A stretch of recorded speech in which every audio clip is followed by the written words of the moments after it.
Hello and welcome to the video. This is a quick overlook of two of the latest PAVOs from BetaFPV. Now the PAVO series is an entire range that they've been making for quite a long time now, and I've looked at quite a few on the channel. It's that kind of large whoop style, protected, prop ducted enclosure with a flight controller in the middle and room for HD FPV stuff. And the two I want to show you today are the two latest, which is the PAVO25v2 and also the PAVO35, because sadly these were both excluded from the Black Friday deals that they did. If you remember, I shared that code that they sent to me. So I thought I'd get them in and we'll have a look at the difference between the two. Headlines are the PAVO25v2 is a smaller, more compact 4S flyer. That's something that's going to be able to carry smaller action cameras, while the PAVO35 is kind of approaching 5-inch quad levels of performance. It is going to run on success, but because of that extra power, you are going to be able to handle full fat GoPros and things on that if that's what you're interested in filming. Both the PAVO25v2 and the PAVO35 share an awful lot of common characteristics, and there's a lot of common DNA within these two models, similar to the rest of the PAVO series, but very specifically to the 25v2 and also the 35. There is a higher thrust to weight ratio, particularly with the PAVO35. They're advertising it as giving you kind of 5-inch quad levels of performance.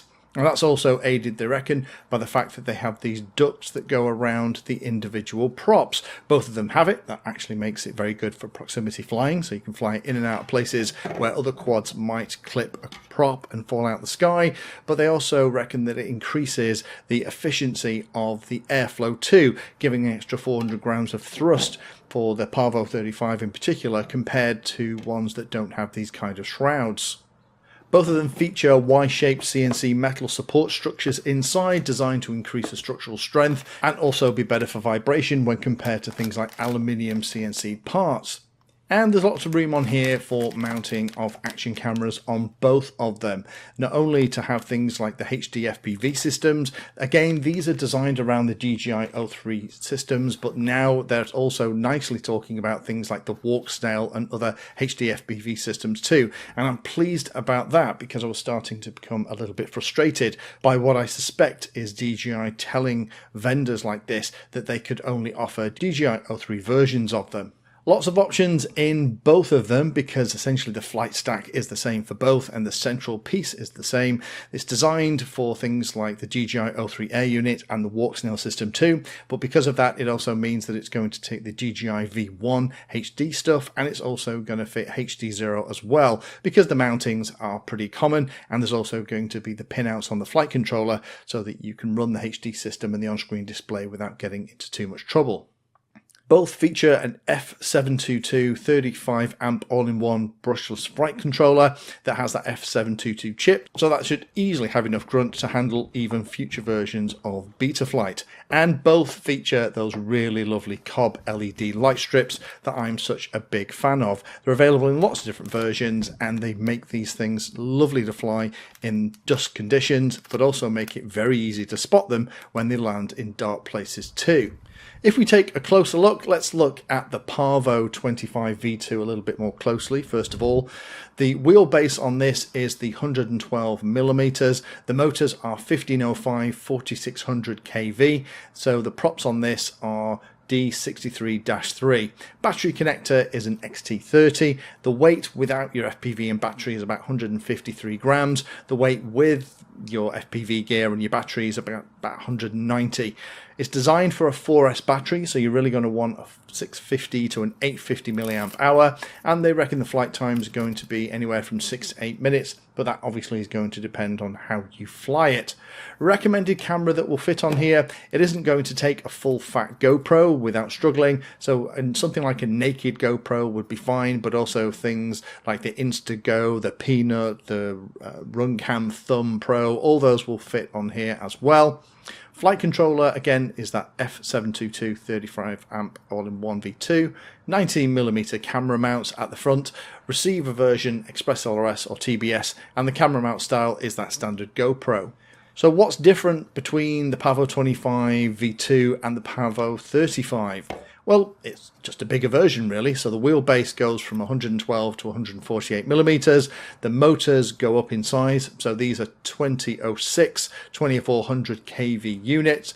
The props are a little bit bigger. So these are D90S 3-bladed props. XT60 now at this size. The dry weight without all the pieces is 238 grams. With your battery and FPV gear, you're going to be about 275 grams. Designed around a 6S power pack with this, so you're going to want a 6S battery, typically in the range from kind of 1,000 to 1,400 milliamp hours, and that should give you anywhere between 10 to 12 minutes, so anywhere from 2 to 4 minutes more than the PAVO25v2 running on 4S. Recommended camera for this. This will take a full-size GoPro, so your GoPro 10, 11, 12, Hero, that kind of stuff is going to be great. Also things like your Insta1R and those heavier cameras are going to fit on this, and it's going to have the poke to be able to handle it too. So I thought it was just going to be interesting to kind of get these two side by side, because if you've been looking at them, you might not have been able to compare them directly, but hopefully now putting them side by side, you can see that the common DNA is very evident in both of these models. What it boils down to really is if you want a smaller 4S little flyer that is capable of handling the lighter action cameras and just being a little bit more compact and easy to carry, then the PAVO25v2 might be the one for you. If, however, you are looking for full-size GoPro carry and those kind of pieces, then the PAVO35 with its 6S power is probably going to be the one you want. Thank you for watching the video. If you watch my videos and find them useful, then please take a moment to hit the like and subscribe button. It helps the channel a lot. If you really like what I'm doing here, you can become a Patreon and support the time I spend helping others and get access to lots of exclusive benefits. Link is in the video description. Remember that all the videos on the channel are organized into playlists, so you can easily use those playlists to find all the videos on a subject that you are interested in. Add Painless360 to your searches on Google and YouTube, and it'll help you find my content for any particular topic. Thanks again for watching, and as always, happy flying.